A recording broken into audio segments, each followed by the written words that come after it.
Muito bem, esse é o programa Vejam Só, agradecendo o carinho da sua audiência. O tema de hoje tem a ver com uma decisão da Justiça, não é? De libertar o assassino do cartunista Glauco, porque afinal de contas ele não foi condenado, ele foi considerado um doente mental e o psiquiatra deu alta para ele. Vamos ver a matéria que trata desse assunto e voltaremos com a opinião dos nossos especialistas aqui no estúdio do Vejam Só. Mais um crime que chocou o Brasil em 2010 voltou a ganhar repercussão. Foi o caso do cartunista Glauco e do seu filho Raoni, que foram mortos na madrugada do dia 12 de março de 2010, dentro da comunidade Céu de Maria, que reúne adeptos do Santo Daime, em Osasco. O autor do crime é Carlos Eduardo Sansfeld Nunes, o Cadu, de 27 anos, que estaria sob efeito de maconha, haxixe e uma mistura de ervas do Santo Daime na hora do crime. Uma arma na mão, no meio do mato, apontando a arma pra um cara famoso, velho. Os caras vão me condenar à morte aqui no Brasil. Eu atirei nele, aí o filho dele veio pra cima de mim e eu atirei no filho dele também, cara. Com essa mesma arma que você tirou agora? Aham, com essa mesma arma. Com essa mesma arma. Aí você que matou os dois, então? Ele foi preso dias depois quando tentava atravessar a Ponte da Amizade, localizada em Foz do Iguaçu, e fugir para o Paraguai. Após ser reconhecido pela mulher de Glauco e uma das testemunhas, Cadu confessou o crime. Segundo a investigação, ele estava em surto psicótico, agravado por consumo de drogas.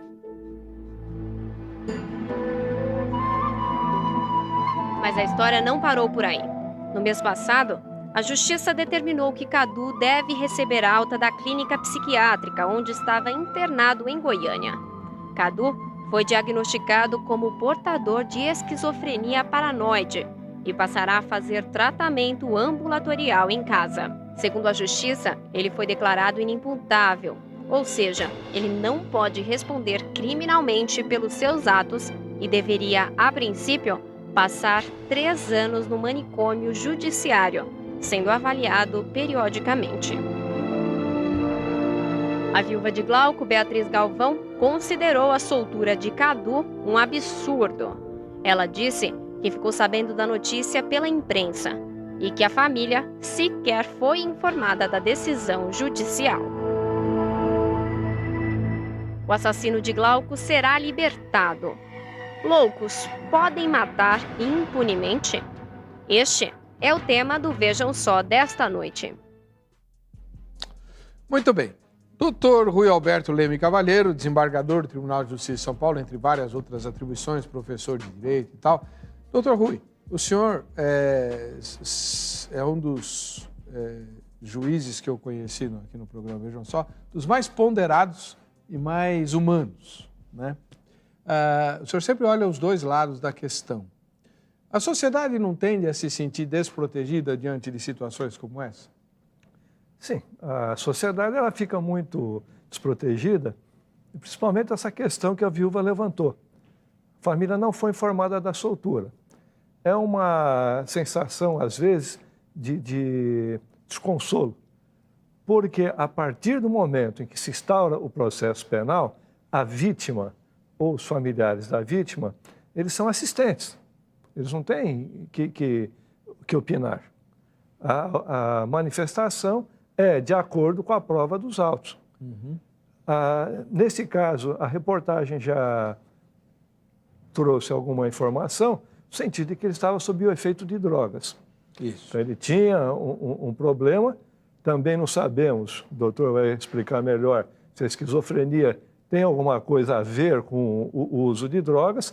Esquizofrenia, pelo que eu sei como leigo, é um problema que pode atingir adolescentes na faixa dos 16 anos até os 23 e traz um surto psíquico, mas deve ser tratado.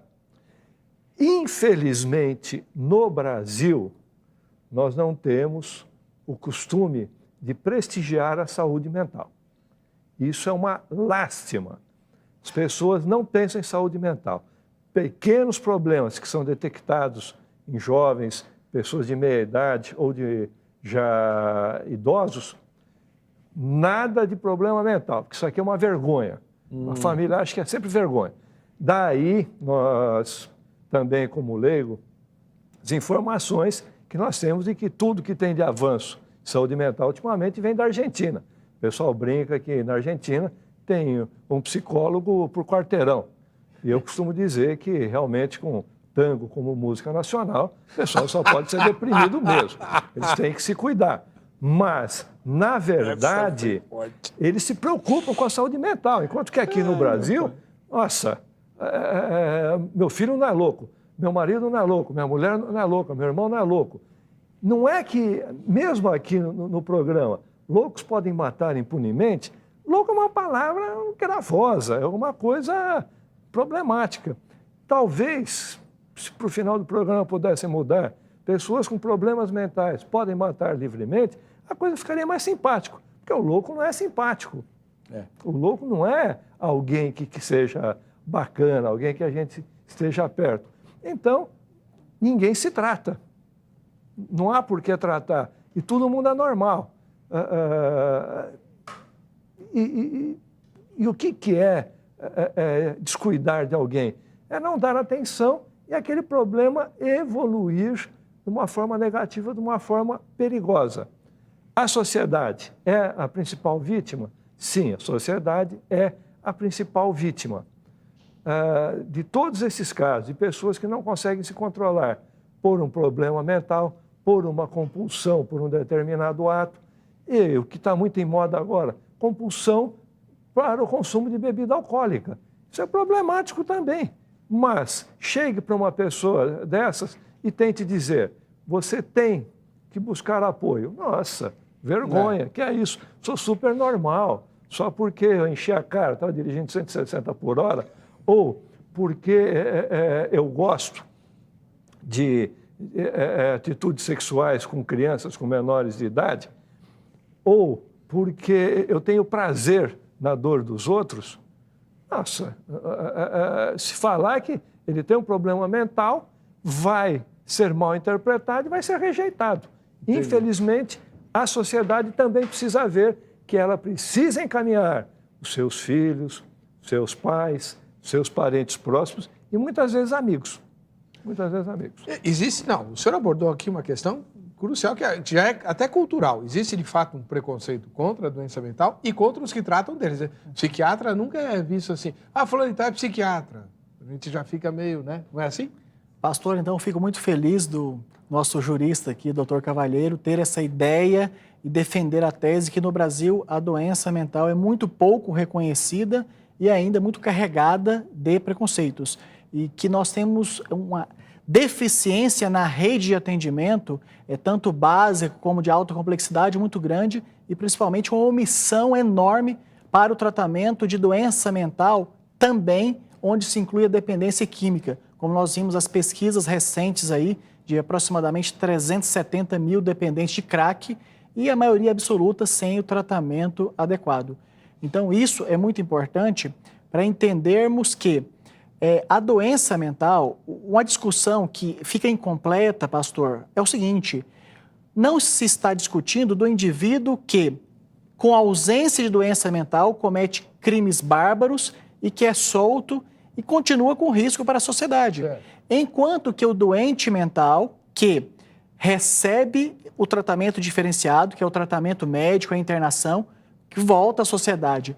Porque um esclarecimento muito importante, o doente mental não é mais perigoso do que a população geral para qualquer crime.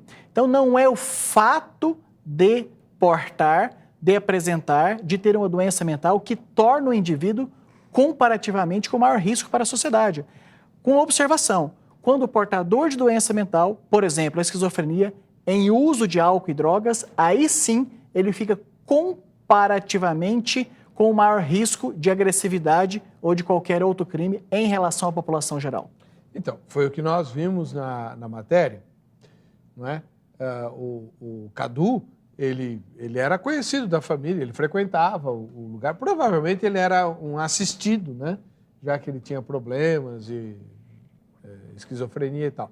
Mas ele fazia uso de drogas. Aí a pergunta que a gente faz, doutor, é a seguinte: o psiquiatra deu alta para ele com base no fato de que ele fez o tratamento direitinho, a lei foi cumprida certinha, e eu lembro que li a entrevista do psiquiatra, onde ele dizia o seguinte: basta que ele siga a medicação, que ele não oferece risco para ninguém.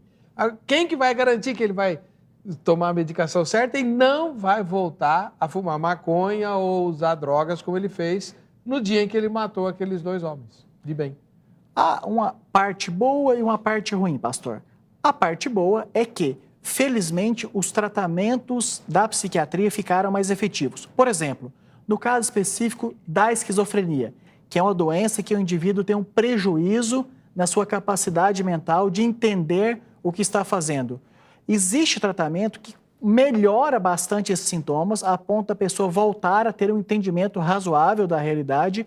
E, para aqueles, pastor, que recusam a medicação, existe hoje as chamadas medicações de depósito ou medicações de longa duração. O que significa isso, pastor? O indivíduo recebe a injeção e essa injeção vai liberando a parte ativa da medicação ao longo dos dias. Então, através de uma única injeção, ele tem um efeito prolongado por uma semana, 2 semanas, sério? um mês. Onde fica arquivado a substância?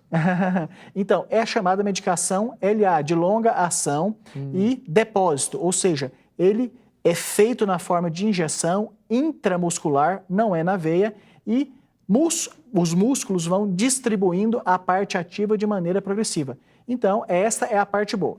E qual que é a parte ruim? Infelizmente, os sistemas de tratamento de saúde mental, tanto de internação como também ambulatorial, são muito deficitários e aquele indivíduo que está recebendo alta de um regime de tratamento internado dentro de uma clínica para o regime ambulatorial, ou seja, no consultório, no centro de atenção psicossocial, muitas vezes ele fica sem assistência adequada porque tem a falta de profissionais de saúde, como é a falta do médico psiquiatra em boa parte do centro de atenção psicossocial do Brasil. Então, tá bom. Vamos voltar aqui com o doutor Rui. Doutor, até a reportagem mostrou, não é, que a viúva do Glauco está preocupada porque ele foi identificado como assassino por testemunhas da família, que continua morando lá, continua administrando aquela igreja que eles têm, né? Um centro religioso, o Céu de Maria. E aí pode ser que esse rapaz queira se vingar dos familiares e tal. Fica complicada a situação, não fica? Não vejo muita complicação, porque nesse caso específico, o autor da conduta criminosa confessou. Depois, né? Depois. Mas ele foi reconhecido e ele admitiu a conduta, descreveu como agiu com relação a cada um. Então, em termos de autoria, do meu ponto de vista leigo, não gera grandes problemas. Agora, se a extensão da doença mental dele, é que precisamos ver se levaria a essa necessidade. Porque qual o motivo que impulsionou que ele matasse alguém? Que era um benfeitor dele. Era benfeitor dele. Mas se a pessoa está sob efeito de droga, ela não sabe o que é o benfeitor. Ela não tem ideia. Então, mas aí ele tomou as drogas porque ele quis. Concorda comigo, doutor? Não é necessariamente porque ele ele quis. pode voltar a fazer isso. Ele pode voltar. Essa é uma questão. Eu estou aqui remoendo dentro de mim. Há alguns anos atrás, participei de um debate numa emissora de rádio sobre internação manicomial. E ontem, por coincidência, na TV Cultura, a gente pode dizer que TV Cultura é a parte, no programa, me falha o nome, mas é do Abujamra, tinha uma estudiosa... Provocações. Dizendo de uma questão do manicômio de Uberlândia, me parece, ou Uberaba, e fazendo uma descrição incrível. Então, nós vivemos com esse tipo de problema, né? Tradicionalmente, a humanidade, ela sempre pegou aquilo que ela não gosta e colocou atrás de muros. Segredo. Então, pessoas com problema mental, leprosos, Já chegaram a cogitar na França, um político francês, de aidéticos, todos irem para debaixo do tapete. Né? A gente levanta o tapete, joga o que a gente não gosta lá e deixa aquelas pessoas. Mas, em contrapartida, tem aquela situação. E se a pessoa, em determinado momento, não quer tomar a medicação?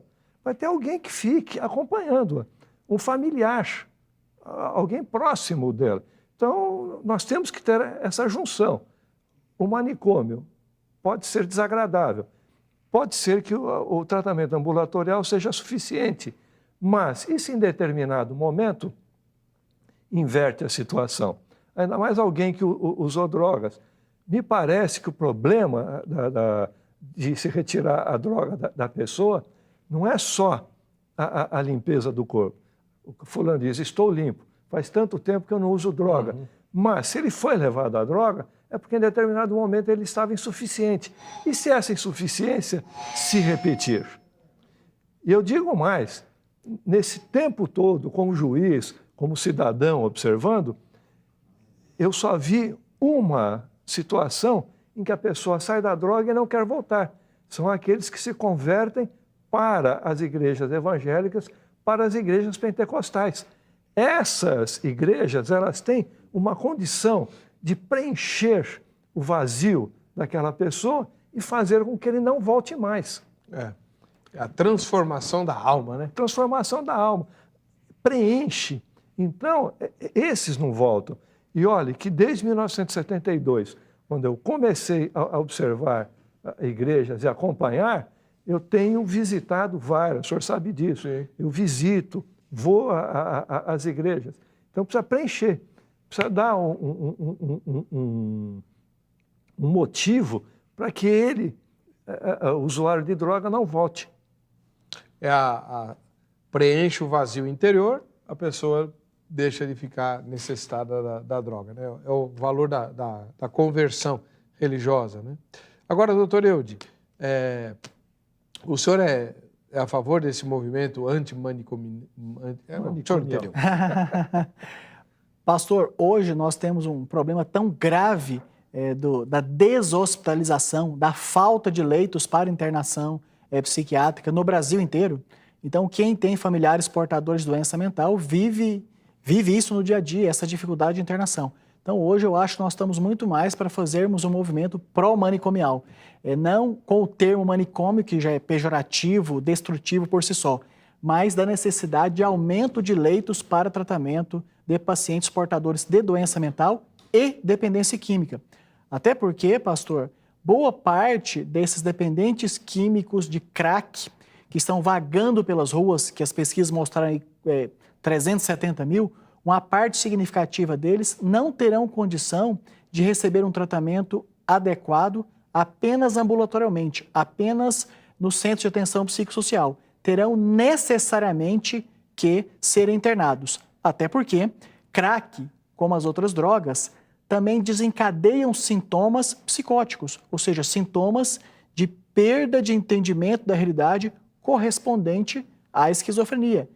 Transtornos depressivos, transtornos do humor de maneira geral, transtornos ansiosos e incapacidade para o trabalho. A falta de leitos para o tratamento adequado, e não se exclui qualquer contribuição, muito pelo contrário, é muito bem-vinda a contribuição religiosa e qualquer outra. A falta desse tratamento faz com que pessoas com menos de 40 anos já estejam permanentemente e definitivamente incapacitadas para a vida produtiva. Por quê? Porque a dependência química, de maneira geral, e mais especificamente o crack, é altamente destrutiva com curto espaço de tempo. Tanto é que uma pesquisa muito bem elaborada, feita pela Universidade Federal de São Paulo, mostra que em poucos anos, 1/3 dos portadores de dependência de crack morreram, 1/3 continuaram recaindo, ou seja, parte do tempo ficava em abstinência, sem o uso da substância, e parte do tempo voltava ao uso, e 1/3 parte conseguiu se restabelecer, voltar a ter os vínculos familiares, voltar ao trabalho. Então, é possível o tratamento, a inclusão da vida religiosa é uma parte fundamental, jamais excludente. Então, eu sou muito mais hoje, pastor, a favor do movimento pró-internação. Agora uma pergunta que na fala do Dr. Rui ficou, assim, me surgiu a dúvida. Quando alguém, tipo do Cadu, então foi processado, diagnosticado e considerado inimputável, foi tratado e tal, quando ele é posto em liberdade, é nomeado um tutor para acompanhá-lo ou ele fica por conta dele?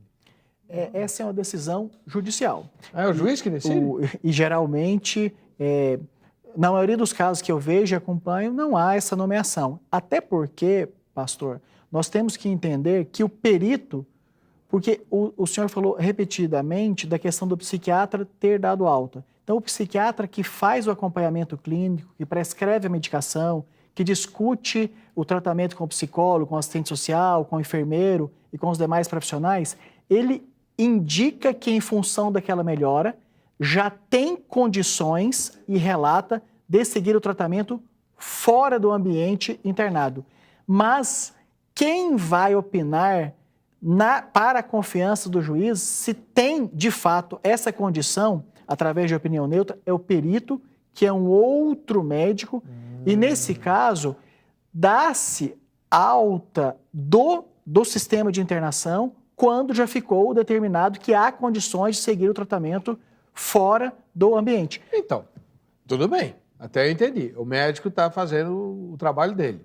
Mas quando o médico diz, bom, então agora você vai embora para sua casa, o médico não vai nomear um familiar para garantir que ele tome a medicação certa e tal.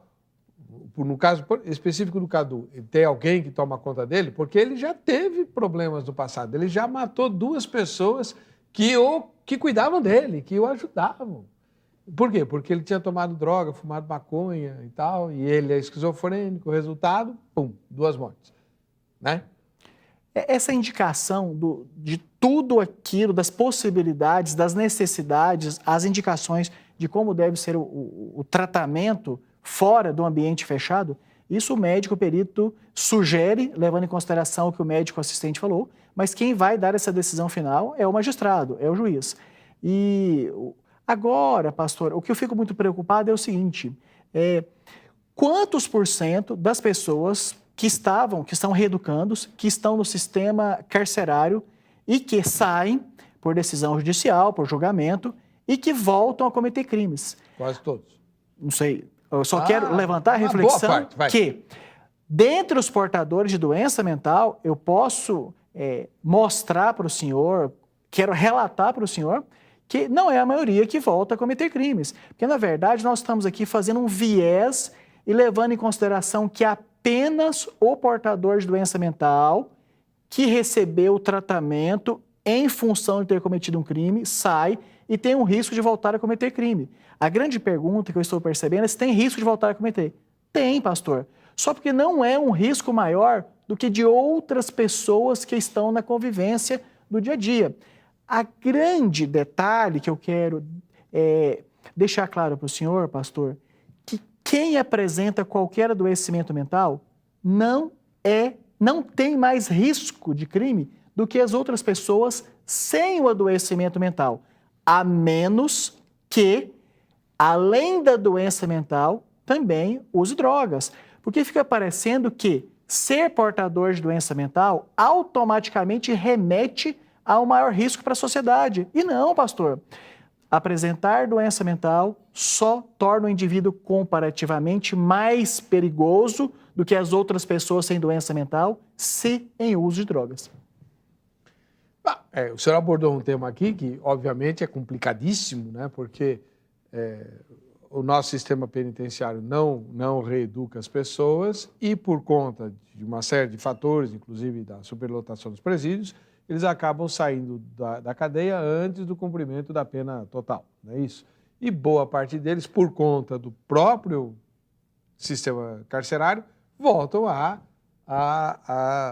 vida criminal. A sociedade não concorda com isso, mas também não quer ver o dinheiro de imposto gasto em cadeia. Pelo menos é o que a gente percebe nas eleições, né, doutor?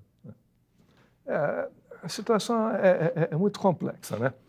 O psiquiatra, ao fazer o laudo, considerando aquela pessoa apta para voltar à sociedade, ele vai dar o diagnóstico ou o parâmetro. Ele precisa de um tratamento ambulatorial ou ele não precisa de um tratamento ambulatorial. Dependendo do caso, o juiz ele vai tomar uma providência ou outra, mas não pode ir muito além daquilo. Se foi considerado que ele está apto a procurar a medicação, é nisso que o juiz vai se pautar. Em alguns casos, e um deles já foi debatido em um programa muito anterior do senhor, em alguns casos agora o Ministério Público está adotando uma providência de, tendo notícia de um problema que seja insolúvel, uma progressão de doença, uma falta de controle, que a pessoa permaneça sob tratamento. Essa primeira manifestação ocorreu no caso daquele que se denomina Chico Picadinho. Chico Picadinho matou uma pessoa, cumpriu pena, matou uma mulher, cumpriu pena e foi solto. Matou a segunda, cumpriu pena e foi solto. Aí ficaram naquela dúvida. Na terceira conduta, ele estava ainda em condições físicas de praticar um novo crime. Então, vamos fazer uma análise dele, coisa que ninguém tinha se preocupado até aquele momento. Viram que ele tinha uma doença mental, era progressivo, foi considerado que não tinha controle, e ele foi interditado, está sob cuidado do Estado, não mais como criminoso, mas ele está recebendo tratamento. E o que foi discutido aqui no seu programa foi o caso do Champinha. Sim. Que também foi considerado que não tinha condições de voltar e foi internado. Mas tem uma pressão danada nos setores aí acho que da OAB, para pô-lo em liberdade, porque ele está sendo retido contra a lei. Mas ele não está sendo retido, ele está sendo tratado. Ele está internado para tratamento. Mas num lugar que não é próprio para isso, segundo dizem os advogados, os direitos humanos, não sei o quê. O doutor Friedenbach fica doente quando ouve esse negócio. Temos que encaminhar a pessoa realmente para o local em que o tratamento seja adequado. Eu, certa feita, mantive presa uma ré, que a denúncia dizia, mulher aparentando 35 a 39 anos, parda, com várias cicatrizes pelo corpo que não se comunica, porque ela não conseguia dizer o nome dela. Ô, louco. Não, ela era um caso, não tinha comunicação nenhuma. Depois foi possível perceber que ela entendia. Várias fraturas. Pediram a liberdade, não vou soltar. É um furto. Tudo bem, mas eu não estava preocupado se era um furto ou não. Eu estava preocupado que ela ia sair à rua, ia cometer outro delito, porque ela ia furtar para ter agasalho, ela ia furtar para ter comida, e as sequelas que ela tinha no corpo, que o exame médico dizia várias fraturas mal consolidadas, já davam a ideia de que foi atropelada, apanhou, engessaram a moça, ela saiu com gesso, tirou aquele gesso, enfim, ninguém cuidava dela. E eu preferi que ela ficasse presa onde ela estava sendo cuidada. Até que uma pastoral compareceu e disse, conseguimos um local para ser internada. Então, tudo bem, então vai. Beleza. Agora vai. Porque não adianta a gente soltar as pessoas para apanharem de vítimas, tenta furtar um supermercado. Nossa, o pessoal do supermercado vai surrar aquela mulher. Ou vão correr atrás dela, vai ser atropelada por um carro. Que foi o que eu comentei na época. Nós estamos esperando o quê? Ela tomar um tiro ou ser atropelada, ficar paraplégica e morrer de inanição numa calçada, porque não tem quem cuide dela. É humanidade nós cuidarmos dessas pessoas que precisam de atendimento. Não adianta a gente jogar. Por isso que eu disse que, tradicionalmente, a humanidade tem colocado os problemas diferenciados atrás de muros. Deficientes mentais, leprosos, como tentaram com os aidéticos, nós tiramos tudo da nossa vista. Se for feio, fica escondido. Fica igual Singapura, né? Na frente o prédio bonito, pintadinho, e a favela continua lá atrás. Bom. Não adianta resolver o problema assim. Nós vamos para o intervalo, já voltamos com o terceiro e último bloco do Vejam Só.